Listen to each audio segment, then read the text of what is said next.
70, 80, 90-an kenangan masa lalu channel.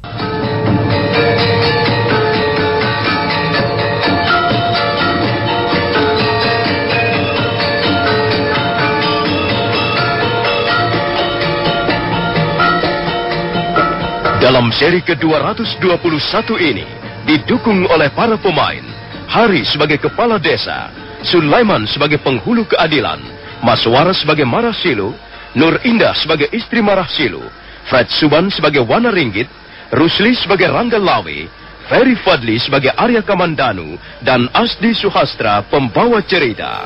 Selamat menikmati.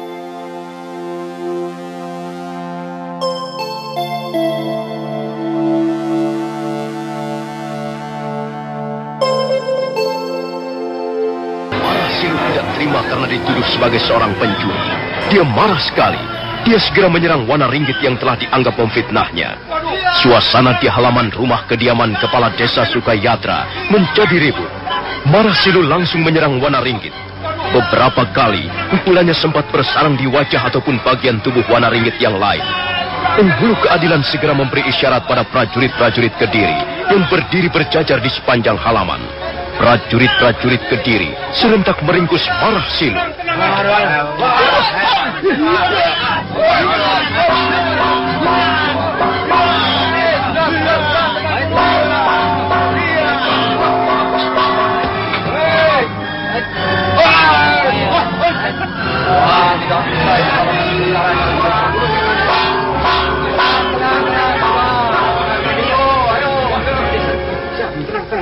Kurang ajar, Marah Silu, kau telah membuat malu warga desa Sukayatra.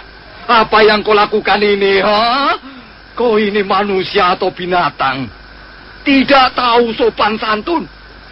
Dengar Marah Silu, kalau kau berani bertindak brutal sekali lagi, Bapak penghulu keadilan pasti akan menjatuhkan hukuman yang berat bagimu. Cukup, Bapak Kepala Desa. Serahkan soal ini padaku, Marah Silu. Ya, Bapak penghulu keadilan. Memang benar apa yang baru saja dikatakan kepala desamu. Perbuatanmu yang brutal itu bisa memperberat hukuman yang akan kau terima. Ampun, Bapak penghulu keadilan. Hamba benar-benar tidak terima. Wana Ringgit telah memfitnah hamba. Karena dia merasa menjadi orang kaya, orang mampu. Dia telah seenaknya saja menginjak-injak harkat dan kehormatan hamba. Hamba benar-benar tidak terima, Bapak penghulu keadilan. Dengar, Marah Silu. Yang benar harus dibenarkan, dan yang salah harus disalahkan. Setelah mempelajari dengan seksama perkaramu ini, maka dengan ini aku menyatakan bahwa kau memang bersalah. Dan dimanapun juga orang bersalah patut mendapat hukuman. Sekarang dengarlah keputusanku.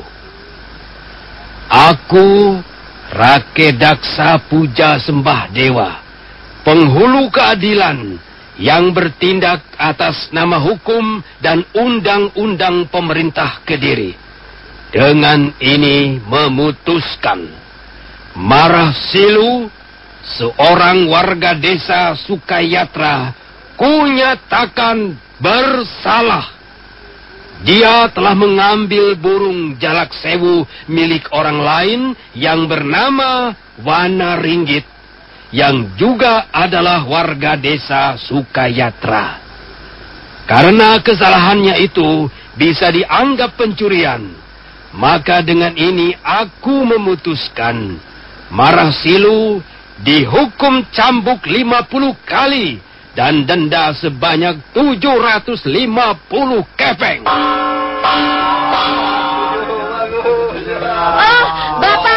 Bapak penghulu keadilan, hamba mohon, batalkanlah hukuman itu, Bapak penghulu keadilan. Suami hamba tidak bersalah, suami hamba tidak pernah mencuri. Siapa kau? Hamba istri Kakang Marah Silu. Hamba tahu sendiri bahwa Kakang Marah Silu bukanlah seorang pencuri. Hamba mohon, batalkanlah hukuman itu, Bapak penghulu keadilan. Dia tidak akan tahan dicambuk 50 kali. Kalau sampai terjadi apa-apa, hamba sekeluarga akan menjadi susah, Bapak. Dia adalah satu-satunya tumpuan harapan keluarga kami. Hamba mohon, batalkanlah hukuman itu, Bapak Penghulu Keadilan. Hei, kau istri Marasilu. Jangan turut campur dalam urusan ini. Jelaskan suamimu itu bersalah. Dan sekarang dia harus menjalani hukuman yang setimpal. Tidak, suami hamba tidak bersalah. Suami saya tidak bersalah. Dia jangan dihukum, dia jangan dicambuk. Diam kau. Perempuan mau ikut-ikut. Suamimu sudah jelas seorang pencuri. Tidak, dia bukan pencuri. Aku dapat membuktikan bahwa dia bukan pencuri. Lihatlah, lihatlah apa ini.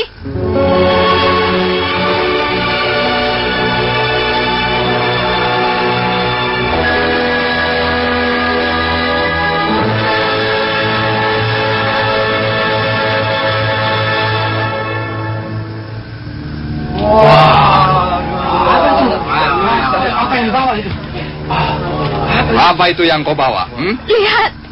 Lihatlah Bapak Penghulu Keadilan. Burung jalak sewu inilah yang telah menjadikan gara-gara. Mungkin dia tidak kerasan tinggal bersama Wanaringgit. Dia terbang dan kemudian hinggap di pohon belakang rumah hamba. Sekarang burung ini hamba kembalikan padanya. Hamba memang sudah menjualnya kepada orang lain. Tapi orang itu telah bermurah hati pada hamba. Dia mengembalikan burung ini.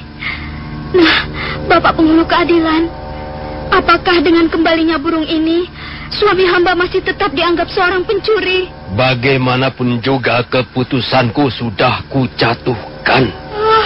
Dan keputusanku tidak bisa dirubah-rubah lagi. Soal burung ini sudah kau kembalikan lagi kepada Wanaringgit, itu terserah. Tapi hal itu bukan merupakan bukti bahwa suamimu tidak mencuri.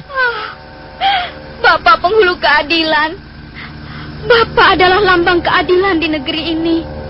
Hamba mohon keadilan. Hamba mohon Bapakmu berkata benar.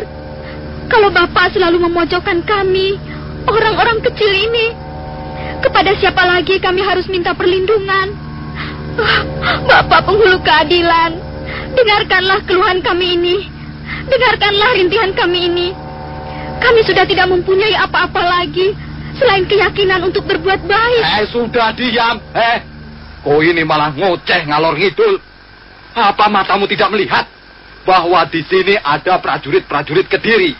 Aku tahu, Ki Lurah. Aku tahu di sini ada banyak prajurit Kediri. Tapi aku tetap mempunyai hak untuk membela kehormatan suamiku. Dengar, istri Marasilu. Kalau kau ingin memperbaiki keputusanku ini, kau harus berani membayar mahal. Kalau sekarang ini kau bisa menyerahkan uang 1000 kepeng, maka suamimu akan bebas dari tuduhan. Bagaimana kau mempunyai uang sejumlah itu? Bapak Penghulu Keadilan, dari mana hamba mempunyai uang sebanyak itu? Suami hamba hanyalah seorang petani kecil. Kami sudah tidak mempunyai sawah lagi. Kami adalah keluarga petani penggarap. Tapi hamba mempunyai simpanan uang sedikit. Barangkali jumlahnya tidak mencapai 400 kepeng. Ambillah Bapak Penghulu Keadilan. Ambillah. Tapi hamba mohon, bebaskanlah suami hamba dari tuduhan pencurian. Dan bebaskanlah suami hamba dari hukuman. Mana? Iya. Oh, ini. Coba, mana uang yang kau katakan itu? Ini Bapak Penghulu Keadilan. Sayang sekali. Aku tidak bisa menolongmu dengan uang sejumlah ini. Tapi uang ini tidak bisa ku ambil kembali. Uang ini sebagian akan digunakan sebagai ongkos perkara. Dan sebagian lagi akan digunakan untuk mengganti kerugian Wanaringgit yang telah beberapa kali dipukul suamimu. Pengadilan apa ini? Pengadilan tai kucing. Kurang ajar. Sudah istriku. Biar saja dia menghukum aku. Aku tidak takut dihukum seberat apapun. Sekalipun harus dipancung kepalaku, Marasiluh tidak takut. Kita tidak butuh pengadilan semacam ini. Ayo cepat, cambuklah aku. Cambuklah aku 1000 kali. Aku sudah tidak peduli lagi. Ayo, cambuklah aku. Ayo prajurit-prajurit Kediri, cambuklah aku.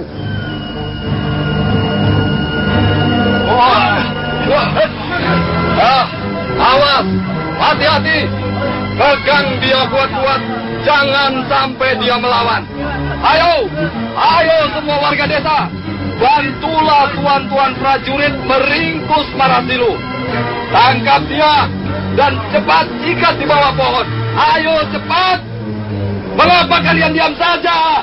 Hei, mengapa kalian malah pergi? Ayo cepat bantulah tuan-tuan prajurit itu. Hei, kurang ajar. Mengapa kalian malah pergi satu persatu? Hei, ayo kembali.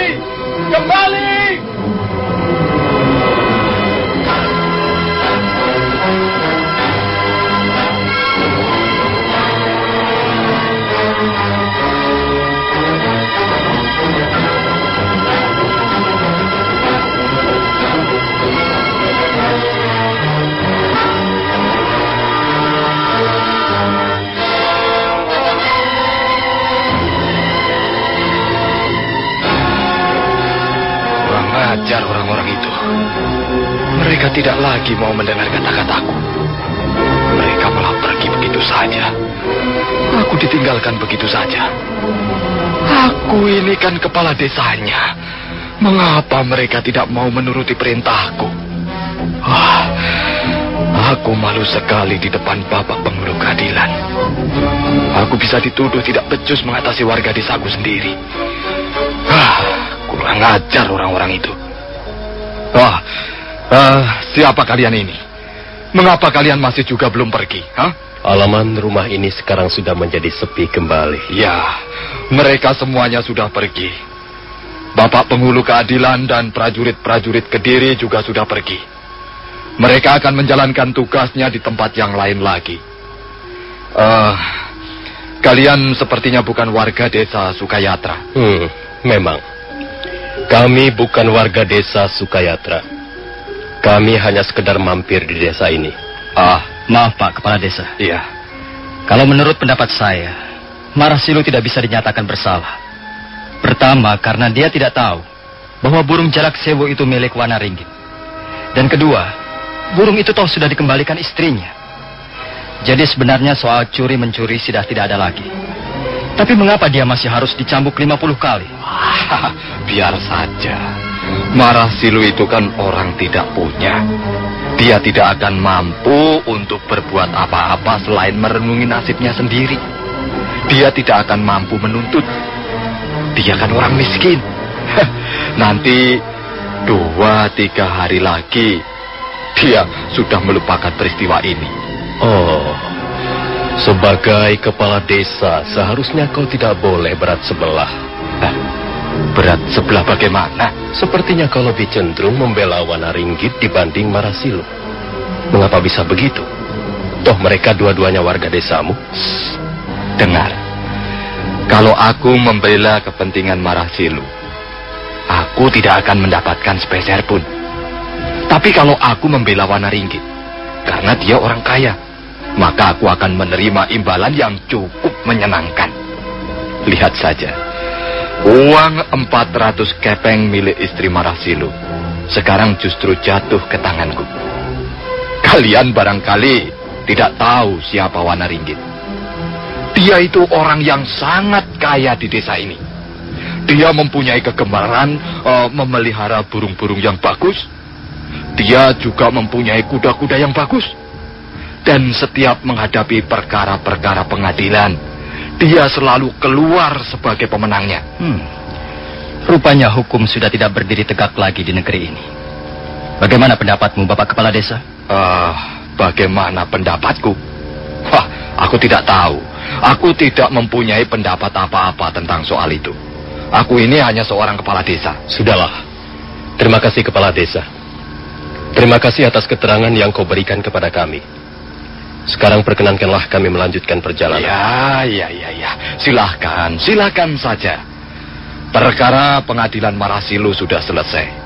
Kalau kalian ingin melihat perkara-perkara seperti itu lagi, kunjungi saja desa-desa yang lain.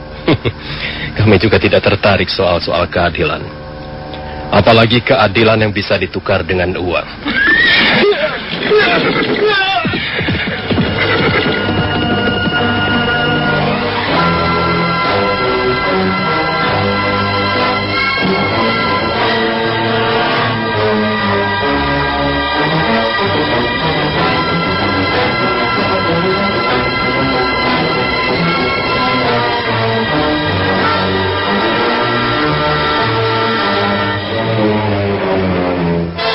Arya Kamandanu dan Ranggalawe yang ikut menyaksikan perkara pengadilan Marasilu segera memacu kudanya meninggalkan halaman rumah kepala desa Sukayatra. Mereka berkuda menyusuri jalanan setapak yang kanan kirinya ditumbuhi pohon-pohon perdu.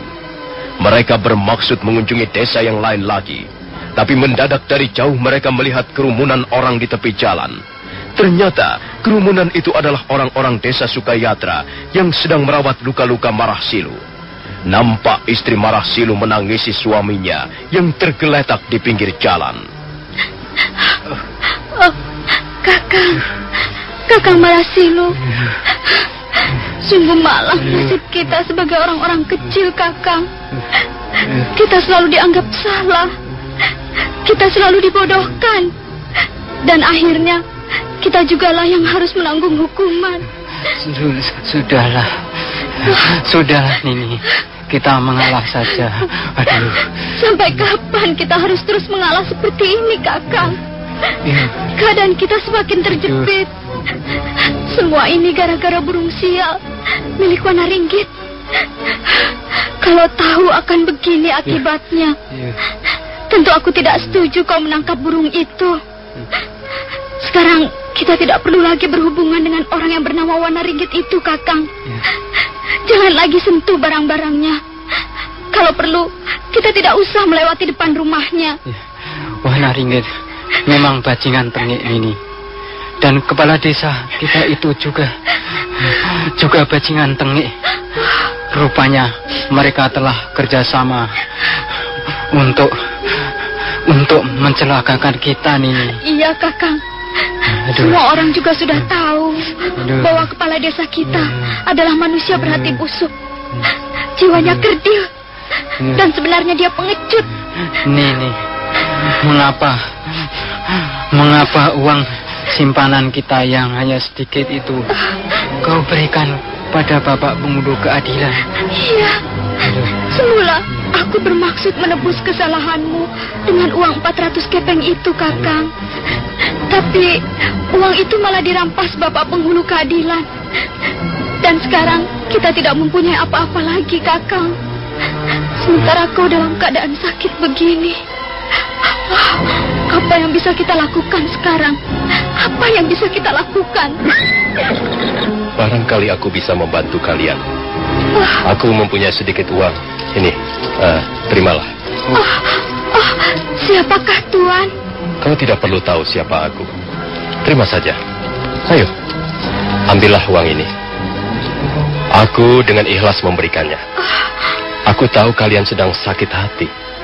Aku tahu jiwa kalian menjerit minta keadilan. Tapi kalian hanya mendapatkan kekecewaan. Sekarang terimalah uluran tanganku ini. Barangkali uang yang tidak seberapa banyak ini bisa memberi penghiburan di hati kalian. Ayo, terimalah. Terima kasih, Tuan. Ya. Terima kasih sekali.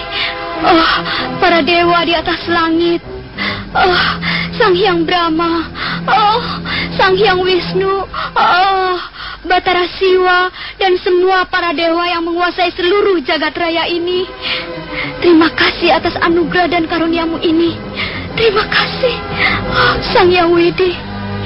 Lihat, Kakang, lihat. Kita mendapat pertolongan. Rupanya masih ada orang-orang yang berhati mulia, Kakang. Lihatlah, kita harus bersyukur, Kakang. Kita tidak boleh putus asa lagi. Rupanya di negeri ini masih ada orang yang memperhatikan nasib kita. Lihat, Kakang. Tuan, Tuan. Terima kasih, Tuan. Terima kasih atas pertolongan Tuan. Oh, Kakang, sekarang kita mempunyai uang lagi. Lihat, barangkali jumlahnya lebih dari 500 kepeng. Kita bisa berbuat sesuatu lagi dengan uang ini, Kakang. Syukurlah, Nini. Tapi siapakah tuan-tuan itu tadi? Apakah dia tidak mengatakan siapa nama-nama beliau? Tidak, Kakang. Beliau tidak bersedia menyebutkan namanya. Tapi, sudahlah. Yang penting, kita bisa berbuat sesuatu dengan uang ini. Kau bisa pergi berobat, dan sisanya bisa kita gunakan untuk makan sehari-hari. Kalau saja di negeri ini banyak terdapat orang-orang seperti tuan-tuan itu tadi, saya kira negeri ini akan segera menjadi sebuah negeri yang aman, damai, makmur dan sejahtera. Negeri di mana rakyat kecil tidak diperlakukan dengan sewenang-wenang dan hidupnya tidak digencet serta ditindas.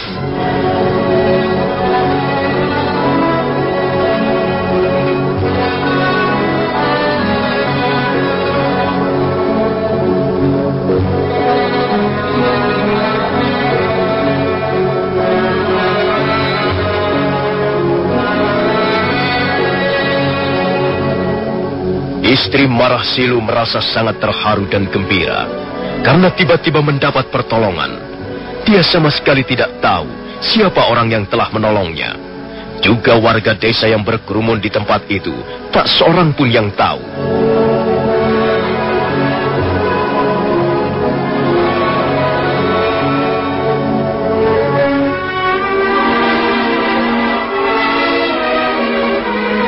Sementara itu, Rangga Lawe dan Arya Kamandanu terus memacu kudanya meninggalkan desa Sukayatra. Di atas punggung kudanya, Arya Kamandanu merenungkan peristiwa yang baru saja disaksikannya bersama Rangga Lawe. Dia pergi ke desa Sukayatra untuk melihat keadilan, tapi ternyata justru dia melihat ketidakadilan.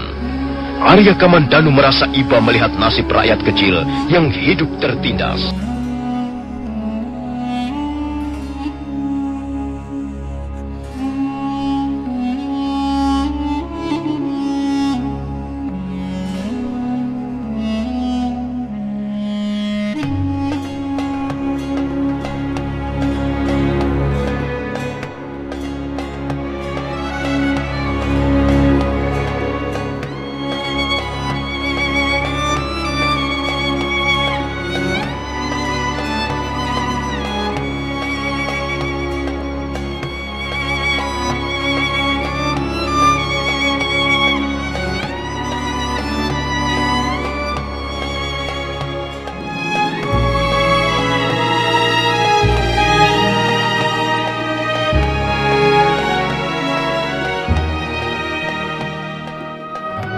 Kamandanu merasa iba melihat Marah Silu yang menjadi korban ketidakadilan.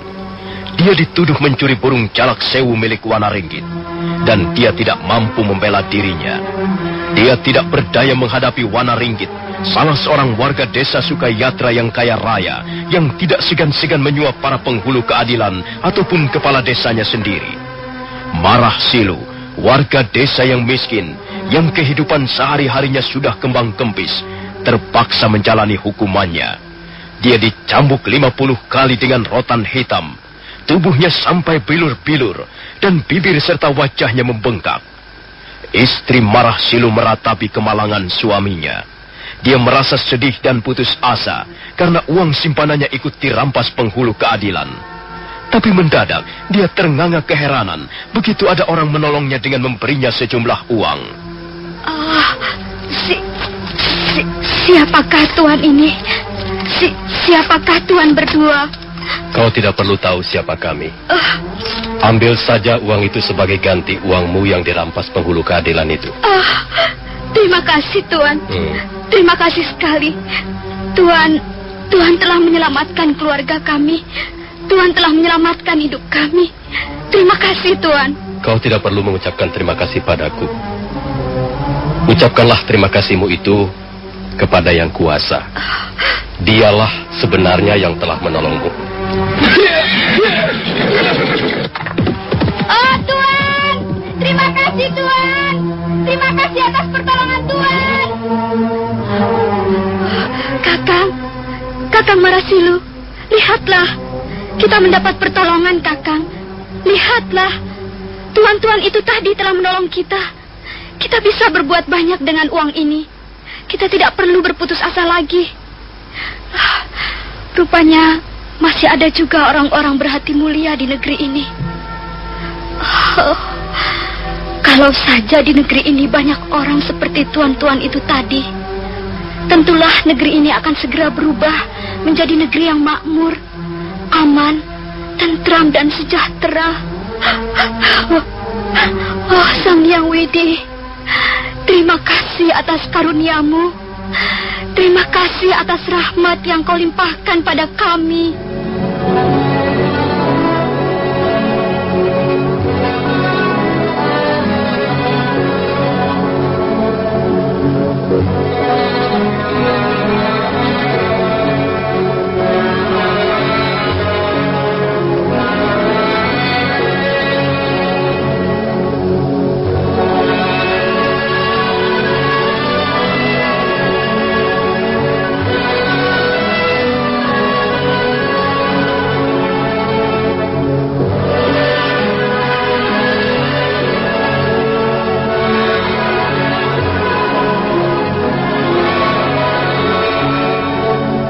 Rangga Lawe dan Arya Kamandanu terus memacu kudanya ke arah selatan. Mereka berkuda di atas jalan setapak yang kanan kirinya banyak ditumbuhi pohon-pohon pakis. Mereka menghentikan kudanya sejenak begitu tiba di perbatasan desa Sukayatra. Nah, Kamandanu, apa yang telah kita saksikan di desa Sukayatra itu tadi? Sebenarnya kita ingin melihat jalannya sidang pengadilan Gusti Ranggalawe. Kita ingin melihat keadilan. Tapi justru sebaliknya, kita melihat ketidakadilan. Begitulah kenyataan yang ada sekarang ini, Kamandanu. Ketidakadilan merajalela. Kebenaran kehilangan maknanya. Pemerintah Kediri menindas rakyat sampai ke pelosok-pelosok desa. Orang yang bernasib seperti Marasiluk itu tadi banyak sekali jumlahnya di negeri ini. Mereka adalah orang-orang kecil yang tidak mempunyai suara apa-apa, yang diperlakukan seperti seekor kerbau. Mereka orang-orang yang tidak pernah diperhitungkan. Marasilu sebenarnya bisa dibebaskan dari tuduhan sebagai pencuri, Gusti.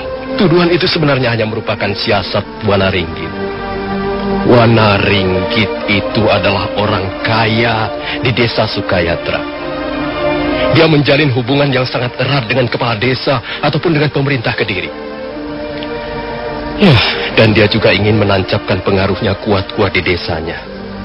Dengan menyeret Marasiluk ke sidang pengadilan, dia bermaksud unjuk gigi.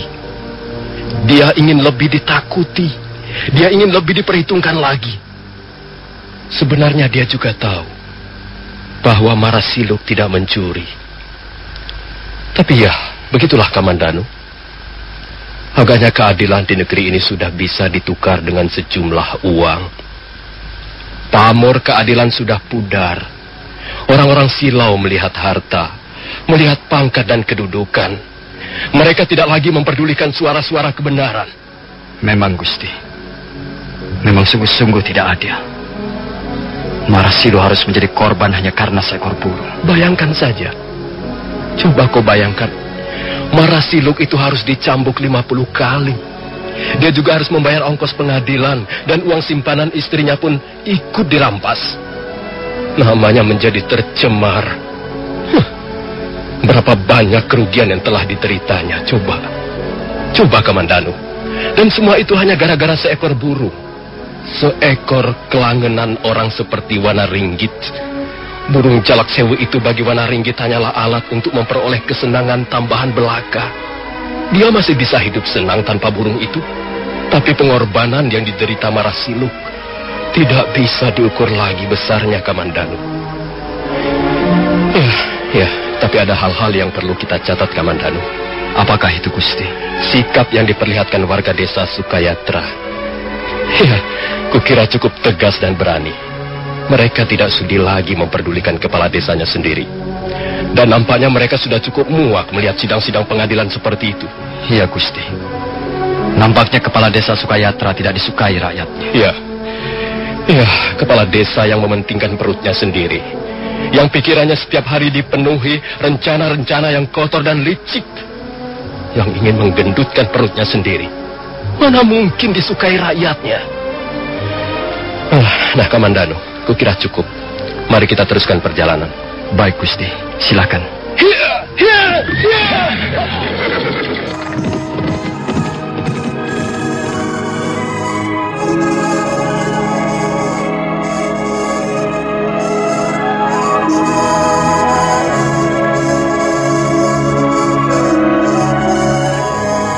Menjelang sore hari, Arya Kamandanu dan Ranggalawe tiba di desa Kambang Rawi. Mereka memutuskan untuk menginap di desa itu. Arya Kamandanu melihat penghidupan warga desa Kambang Rawi kurang menggembirakan. Banyak orang-orang berwajah murung dan sedih. Hampir tidak ada yang memperlihatkan wajah berseri-seri. Kehidupan mereka seperti tertekan. Anak-anak kecil bermain-main dalam keadaan telanjang di halaman ataupun di tegalan. Tubuh mereka rata-rata kurus, dan wajah mereka memperlihatkan kebodohan yang menyedihkan. Pagi harinya, Arya Kamandanu dan Ranggalawe meneruskan perjalanan. Mereka meninggalkan desa Kambang Rawi pagi-pagi sekali. Kemudian mereka berkuda menyusuri daerah perbukitan di kaki Gunung Anjasmara.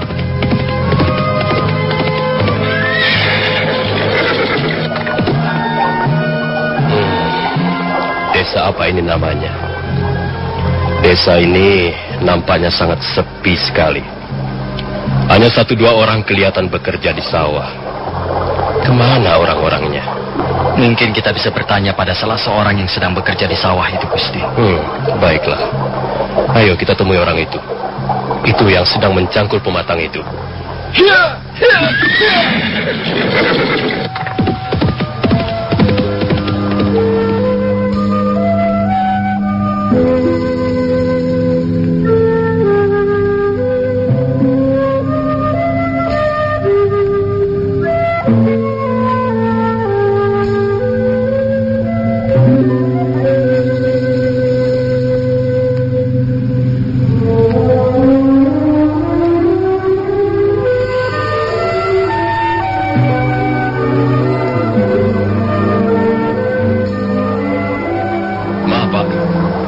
Kami ingin bertanya, desa apakah ini namanya? Tuan-tuan mau kemana? Kami hanya ingin melihat-lihat saja suasana di sekitar kaki Gunung Anjasmara ini. Tuan-tuan sekarang berada di desa Kedukan Bukit. Desa ini namanya Kedukan Bukit. Apakah warga desa ini mempunyai kesibukan lain selain bercocok tanam? Iya, kami tidak melihat ada banyak orang bekerja di sawah. Barangkali mereka mempunyai kesibukan lain seperti membuat kerajinan bambu ataupun tanah liat. Ya, memang Tuan. Memang ada di antara warga desa kami membuat kerajinan-kerajinan seperti itu. Tetapi sebenarnya sebagian besar di antara kami masih sangat bergantung pada hasil bercocok tanam. Lagi pula kerajinan-kerajinan seperti itu bisa kami kerjakan malam hari. Lalu mengapa sawah-sawah di sini nampaknya sepi? Kami lihat hanya ada beberapa orang saja yang mengerjakan sawah itu. Mereka semuanya pergi, Tuan. Pergi kemana, Pak? Sejak pagi-pagi sekali mereka sudah berkumpul di halaman rumah kepala desa. Iya. Ada apa di halaman rumah kepala desa? Barangkali kepala desa sedang menyelenggarakan tontonan yang tidak usah membayar. Atau barangkali sedang ada acara istimewa. Tidak, Tuan. Kalau tontonan yang Tuan maksudkan sebagai hiburan, sudah sejak lama sekali warga desa ini tidak pernah menonton apa-apa. Lagi pula, setiap hari kami sibuk bergelut dengan nasib kami yang semakin sengsara. Barangkali hati kami tidak akan terhibur lagi. Sekalipun disuguhi tontonan tari-tarian yang menarik dan mahal, yang didatangkan dari Keraton Kediri. Iya. Mengapa bisa begitu, Pak? Ya, memang kenyataannya begitu, Tuan. Barangkali kami sudah tidak bisa tertawa lagi. Atau tersenyum lagi. Tertawa atau tersenyum bagi kami merupakan barang yang mahal harganya, Tuan. Dan kami tidak mampu membelinya. Kalau begitu, suasana desa Kedukan Bukit ini tidak terlalu menggembirakan. Kami bukan orang-orang yang senang barangkali desa kami hanya ada beberapa gelintir manusia saja yang bisa menikmati kesenangan. Dan mereka itu tidak bersedia membagi kesenangannya pada kami, orang-orang yang miskin ini. Kami ingin tahu, Pak, apa sebenarnya yang sedang terjadi di halaman rumah kepala desamu? Sudah biasa, Tuan. Sebenarnya kami sudah tidak heran lagi. Dan sebenarnya warga desa kami tidak ingin memenuhi undangan kepala desa. Jadi, orang-orang tidak bekerja di sawah karena ingin memenuhi undangan kepala desa, begitu, Pak? Ya, Tuan. Kepala desa mengundang kami untuk ikut menyaksikan jalannya sidang pengadilan desa. Belum lama ini kami juga menyaksikan jalannya sidang pengadilan di desa Sukayatra. Sidang itu menangani perkara pencurian. Bulan kemarin, desa kami juga mengadakan sidang pengadilan untuk menangani perkara pencurian, Tuan. Tapi sekarang perkara lain lagi, perkara perkosaan. Begitu. Lalu mengapa Bapak tidak ikut hadir menyaksikan jalannya sidang pengadilan itu? Tidak, Tuan. Saya sudah bosan. Sebenarnya warga desa kami juga sudah pada bosan dan muak. Kalau mereka datang, hal itu mereka lakukan hanya untuk menghormati kepala desa. Lain tidak. Kalau Tuan-Tuan tertarik, mengapa Tuan tidak datang saja ke halaman rumah kepala desa? Iya, kami memang ingin menyaksikannya. Apakah rumah kepala desamu jauh dari sini? Tidak seberapa jauh, Tuan. Ikuti saja jalanan ini. Nanti Tuan akan sampai di lapangan rumput yang luas. Rumah kepala desa kami terletak di pinggiran lapangan rumput itu. Baiklah. Terima kasih atas keteranganmu, Pak.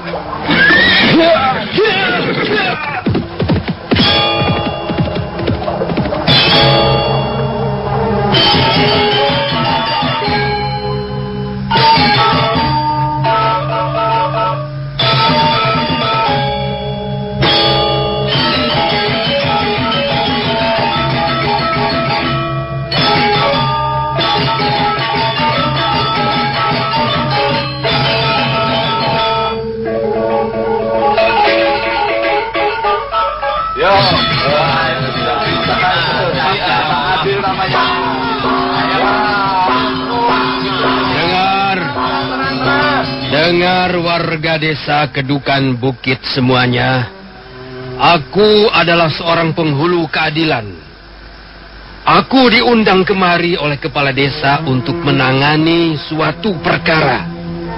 Perkara ini sudah dilimpahkan padaku sejak kemarin lusa.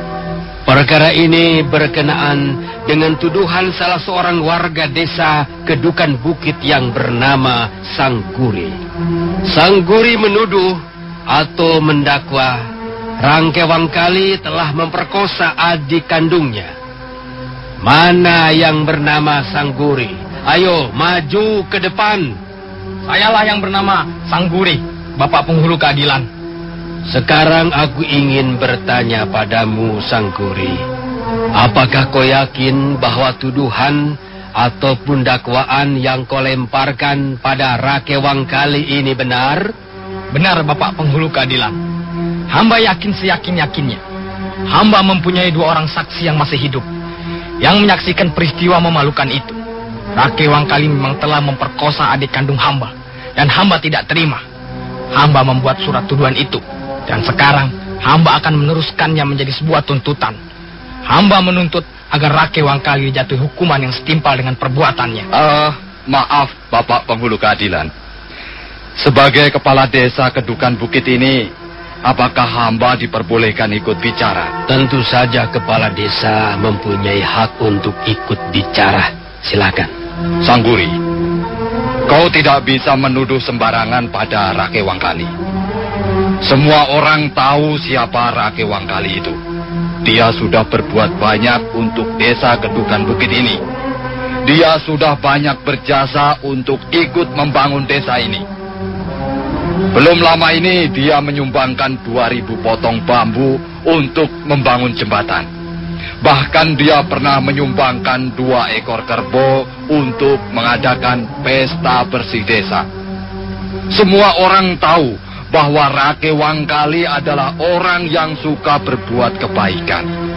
Nah, mungkinkah orang seperti itu melakukan suatu perbuatan yang memalukan nama baiknya sendiri? Bapak Kepala Desa, Bapak tidak perlu membeberkan kebaikan-kebaikan yang sudah dilakukan Rake Wangkali. Yang jelas, dia sudah memperkosa adik kandung saya. Apa kau dapat membuktikannya? Saya mempunyai 2 orang saksi. Aku keberatan dengan saksi-saksi yang kau ajukan. Jelas, mereka itu masih sanak keluargamu sendiri. Bapak Kepala Desa, sebagai Kepala Desa, Bapak harus berbuat adil. Tidak berat sebelah. Justru aku bicara ini atas nama keadilan, Sangguri. Saya tidak percaya Bapak bicara atas nama keadilan. Bapak pasti tahu siapa Rangke Wangkali yang sebenarnya. Dia memang orang paling kaya di desa ini. Hartanya banyak, sawahnya luas, kebunnya luas, ternaknya banyak, dan gundiknya pun banyak. Istri-istri simpanannya berceceran di mana-mana. Semua orang tahu itu. Tapi rupanya dia seorang manusia yang serakah. Sudah mendapatkan kesenangan yang berlebihan. Masih juga dia memperkosa seorang gadis. Sangguri, kalau kau terus-menerus mengumbar mulutmu, kaulah yang akan mendapat hukuman berat. Perkara ini masih diperiksa oleh Bapak Penghulu Keadilan. Kita masih belum tahu siapa yang salah dan siapa yang benar. Nah, Bapak Penghulu Keadilan, hamba rasa cukup. Sekarang hamba persilahkan Bapak Penghulu Keadilan meneruskan memeriksa perkara ini sampai tuntas. Tenang.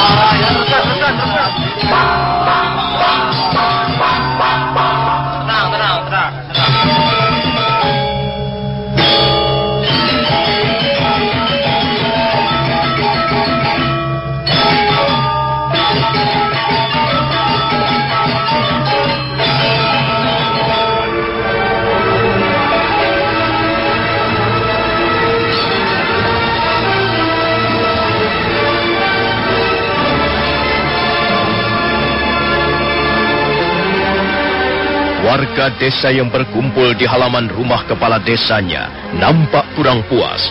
Mereka dapat melihat bahwa sikap kepala desanya memang berat sebelah. Mereka semua tahu bahwa kepala desa Kedukan Bukit adalah seorang kepala desa yang bisa disuap. Nah, bagaimanakah kisah selanjutnya? Apakah tuntutan Sangguri akhirnya akan dipenuhi oleh penghulu keadilan? Saudara pendengar, silakan menunggu seri berikutnya. Sampai jumpa.